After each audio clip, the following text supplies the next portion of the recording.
Hi, it's Peter here. There's been a lot of discussion about Micro Four Thirds lately because of the OM system OM1 and Panasonic GH6 was launched. Some predicted years ago that Micro Four Thirds is dead, but these two cameras prove them wrong. Micro Four Thirds is alive and well. Let's talk about the future of Micro Four Thirds. It was totally understandable that there were some concerns about the future of Olympus because Olympus medical company sold their imaging business to JIP, a Japanese investment company, and many of you said that Olympus is dead. And in a way, you're right. Olympus brand is not going to be in the cameras in the future. It's OM system brand now. So in that sense, you're right. But in the way that you said that Olympus is dead, you're also wrong because the legacy and the R&D and everything was transferred to the new company called OM Digital Solutions. So in a way, they are continuing the legacy of Olympus. So it hasn't died in that sense. The legacy still lives, and that's a good thing. And for me, OM system is a better version of Olympus. There's also been some rumors that OMDS only used leftover parts that was in the Olympus warehouse when they bought it or when JIB bought it and made the new company. And I'm not gonna comment that BS because Ben Chappell on this video did a very good job about debunking all that BS that has been, going around. I really hope you watch that video. It's a great video, and also the narrowband channel that Ben runs is a great channel. And if you're interested in astrophotography, you should consider subscribing to his channel, or not only consider subscribe to his channel. It's some great content. It's still strange that there are a lot of people that think that FF is some kind of a holy grail for photography. Photography has never been about the medium size. It doesn't matter about, if you're using a bigger film or smaller film or whatever, or the sensor size. It's not about that. And the funny thing is that they talked about the same thing when the 35mm film cameras were introduced. Real photographers said that it's not real photography because the recording medium is so small, and that time the real photographers used really big cameras, and there is still some that type of discussion in the air. Not that much anymore, which I'm glad about, but still there are too many people that think that FF is the holy grail of photography. But photography is totally something different. It's about storytelling, it's about recording memories, it's about having fun. And none of that includes the sensor size.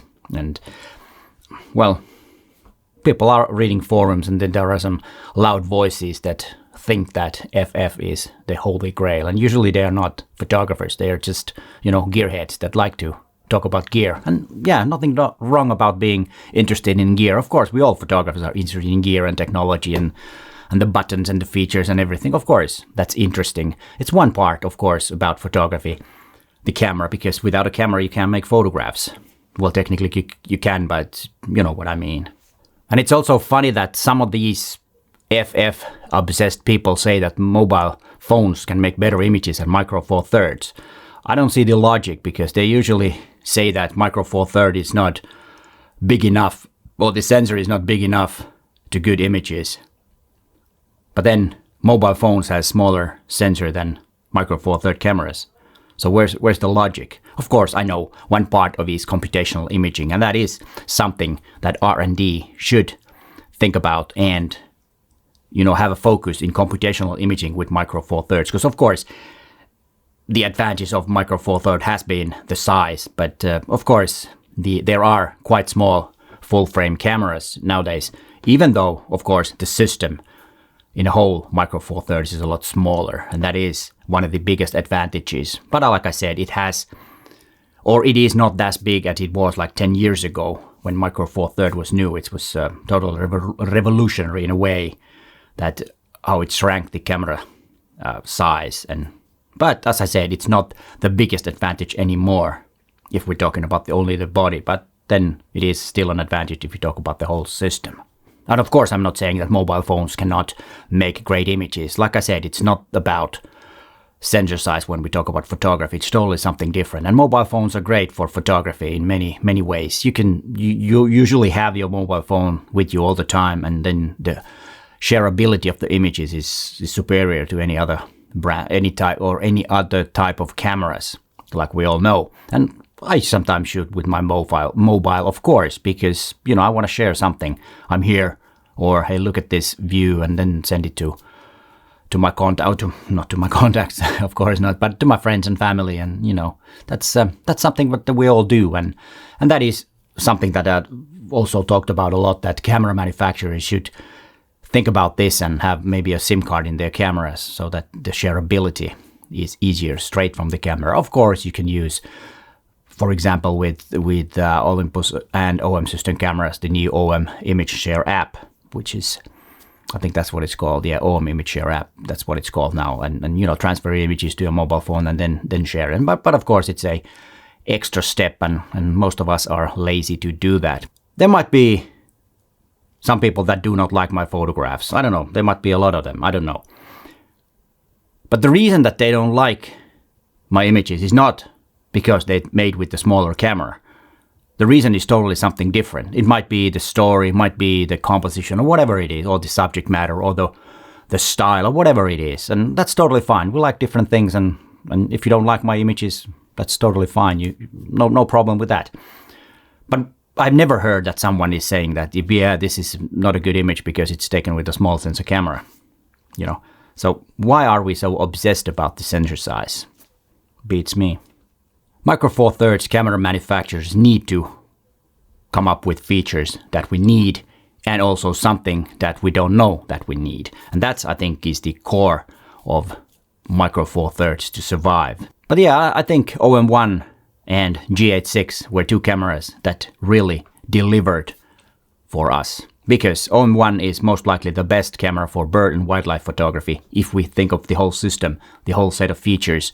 And of course, price is one of them. OM1 is right there with R3 from Canon and A9 from Sony. They are meant for similar type of photographers. And I think it's astonishing that you can actually compare OM1, which is a third of the price of these two other beasts. But you can compare them. I would say that A9 and R3 are most likely better cameras. And then if we ask a question, how many shots will you miss if you buy OM1 instead of the other two cameras? I think the answer is not many.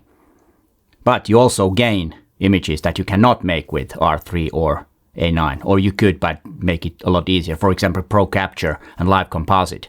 And Pro Capture is something that can deliver us images that we could not make without that particular feature. And I think that is something that Micro Four Thirds should have in their cameras to make it more interesting to those people that think that it's about sensor size. And also, Live Composite is something that other cameras, there are some cameras in some Panasonic cameras that have it, but most cameras do not have Live Composite, which is by far the best way to make light trails, star trails, etc. It's just a marvelous feature. But Pro Capture is more likely something that OM1 users will benefit the most.